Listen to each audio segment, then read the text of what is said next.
తమిళనాడు ప్రభుత్వం ఏ స్థాయికి దిగజారిందంటే కుమారస్వామికి సంబంధించినటువంటి ఆ కొండ మీదన ఏదైతే శతాబ్దాల క్రితం నుంచి ఉన్నటువంటి దీపం విషయాన్ని అదొక రాయిగా తేల్చి స్టాలిన్ ప్రభుత్వం కోర్టుకి అఫిడవిట్ ఇచ్చిందంటే ఎంత స్థాయికి దిగజారిందో అర్థం చేసుకోవచ్చు.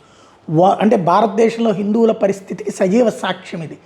మన చరిత్ర పుస్తకాలు మార్చడమే కాదు, చట్టాలు లేకపోతే ప్రభుత్వ చరిత్రని భౌగోళిక స్వరూపాన్ని కూడా మార్చేస్తారన్నమాట. ఇప్పుడు లేటెస్ట్గా ఏదైతే తిరుప్పరకుండ్రం పర్వతం మీద ఉన్నది దీపస్తంభం కాదట, అది సర్వే రాయి మాత్రమే అంట. తమిళనాడు ప్రభుత్వం మద్రాసు హైకోర్టు మధురై బెంచ్కి ఇచ్చినటువంటి నివేదిక ఇది. తిరుపరకుండ్రం పర్వత శిఖరాగ్రం మీద ఉన్న రాతి స్తంభం మీద కార్తీక దీపోత్సవం సందర్భంగా దీపాన్ని వెలిగించాలంటూ మద్రాసు హైకోర్టు న్యాయమూర్తి జస్టిస్ బిఆర్ స్వామినాథన్ ఇచ్చిన ఉత్తర్వులను రద్దు చేయాలని కోరుతూ మధురై జిల్లా కలెక్టర్ ఆలయఈఓ దాఖలు చేసిన అప్పీల్ పిటిషన్ మీద జస్టిస్ జయచంద్ర, జస్టిస్ రామకృష్ణ ధర్మాసనం శుక్రవారం విచారణ జరిపింది. ఈ సందర్భంగా రాష్ట్ర ప్రభుత్వం తరపున న్యాయవాదులు వాదనలు వినిపించారు. మరోవైపు Madras high court judge justice GR Swaminathan అభిశంసనీయతను న్యాయ వ్యవస్థను భయపెట్టేందుకైనా సుప్రీంకోర్టు, హైకోర్టు మాజీ జడ్జీల బృందం ఆగ్రహం వ్యక్తం చేసింది. దాన్ని అడ్డుకోవాలని పార్లమెంటు సభ్యులను గట్టిగా కోరింది.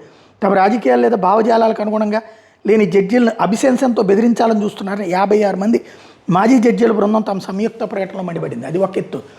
ఆయన ఎట్టాగు తీలేరు, వీళ్ళెవరూ పీకలేరు. అది 2/3 మెజార్టీతో ప్రతిపక్షానికి ఏడాది ఇచ్చింది. అదే ఉంటే వాళ్ళే అధికారంలోకి వచ్చేవాళ్ళు కదా. ఈవెన్ అధికార పక్షానికి లేదు 2/3 మెజార్టీ. కాబట్టి అది పక్కన పెడితే అసలు పాయింట్ ఏంటంటే ప్రభుత్వమే తప్పుడు సమాచారం కోర్టుకి ఇవ్వడం హిందువులకు సంబంధించింది. అక్కడ ముస్లింలే చెప్తున్నారు దశాబ్దాల క్రితం ముందు బ్రిటిష్ వాళ్ళ టైంలో ఆగింది, కానివ్వండి దాన్ని కొనసాగించుకోండి అని. కానీ స్టాలిన్ ప్రభుత్వం మాత్రం ఇంత అహంకారంగా, అంటే ఏదైతే ఆ పెరియార్ విధానాలకు అనుగుణంగా అనమాట హిందుత్వాన్ని చివరికి అక్కడ గుడికి ఎదురుగుండా మనిషి గుడి అని పెట్టడం. ఇప్పుడు కంచి కామకోటిపేట దగ్గర కూడా స్వామీజీ ఆశ్రమం ఎదురుగుండానే మానవాశ్రమం అని పెట్టారు. ఎవరది? మనిషి బొమ్మ, అంటే నీ బొమ్మ నా బొమ్మ, అక్కడికి వెళ్ళి కొబ్బరికాయ నిన్ను నన్ను మనకు మనం కొట్టుకోవడం అనమాట.